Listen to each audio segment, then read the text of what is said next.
खान जदून साहब।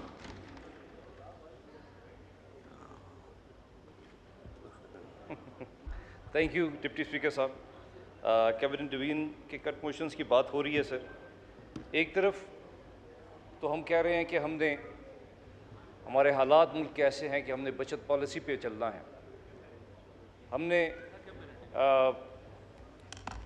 हमने बचत पॉलिसी पे चलना है, लेकिन प्रॉब्लम ये है कि अगर हम बजट को देखें, कैबिनेट डिवीजन को देखें, हम प्राइम मिनिस्टर हाउस के अखराजात बढ़ाते चले जा रहे हैं और अरबों में ये चीज़ें जा रही हैं।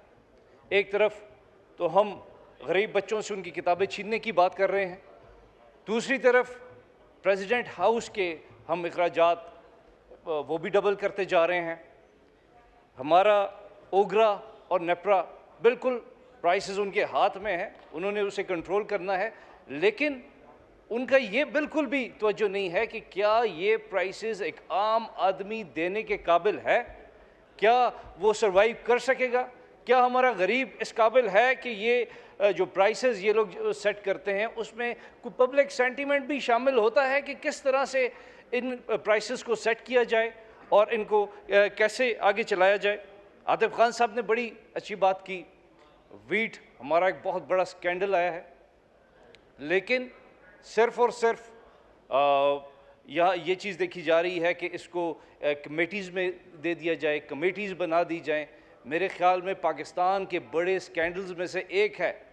ऐसे वक्त में जिस वक्त हम दुनिया से भीख मांगते फिर रहे हैं, $1 बिलियन हमने गैर ज़रूरी दे दिया गया और वहाँ से यूक्रेन से हमने गंदम मंगवा ली। मेरे ख़्याल में ये बड़े ही अफसोस की बात है। हमारे साथ लोग ये कहते हैं कि जी ये पीटीआई वाले शुरू करते हैं इमरान खान से और फिर ख़त्म भी कर देते हैं इमरान खान से।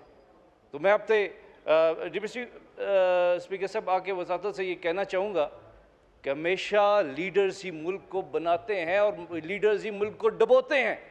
आप पूरी दुनिया में देख लें, 3.5 साल की हमारी हुकूमत है और पिछले 40 साल से ये जो बैठे हुए हमारे दोस्त हैं ये हुकूमत कर रहे हैं और मुल्क डूबता ही चला जा रहा है। मुल्क में बेहतरी की कोई बात नज़र आ नहीं रही। हमारी गवर्नमेंट बिल्कुल नए बिजनेसमैन क्या कि जो पुराने बिजनेसेस चल रहे हैं उनके ऊपर इतने टैक्सेस लगा दिए गए हैं कि वो चलने के काबिल नहीं रहे। अब मैं तो लगता है ये है कि ये ना हो कि हम IMF का ये बजट लेके तो आ गए हैं, लेकिन कल को हमारी इंडस्ट्री अगर बंद होगी। हमने 70s में पीपल्स पार्टी के एक दौर में नेशनलाइज किया अपनी इंडस्ट्री को, आज तक उसका हम खमियाजा भुगत रहे हैं। अभी भी हमारी इंडस्ट्री उस तरह अपने पाँव पे खड़ी नहीं हो सकी जिस वक्त एक 60s में रेवोल्यूशन आया था इंडस्ट्रियल। लेकिन प्रॉब्लम ये है कि उस तरफ तवज्जो दी नहीं जा रही। ये सिर्फ और सिर्फ देखा ये जा रहा है कि हम इस दफ़ा IMF को किस तरह खुश कर लें। जनाब स्पीकर, हम चाहते हैं कि हम मिल के गवर्नमेंट के साथ को बजट पे बात करें।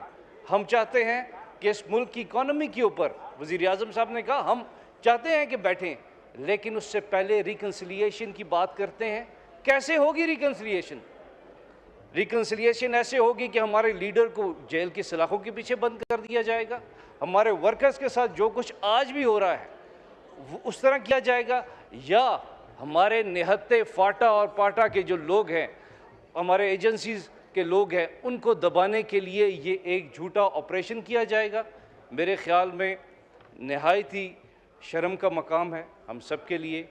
इस कैबिनेट क्या कि इस पार्लियामेंट को इकट्ठा होना चाहिए इन चीज़ों के ऊपर और मिल के एक फ़ैसले के ऊपर आना चाहिए। हम रिजेक्ट करते हैं इस बजट को भी, और ये जो फ़ैसले किए जा रहे हैं फ़ौजी ऑपरेशन के हमारे फाटा और इन तमाम इलाकों में, इसे भी कम्प्लीटली रिजेक्ट करते हैं जी। Thank you ji.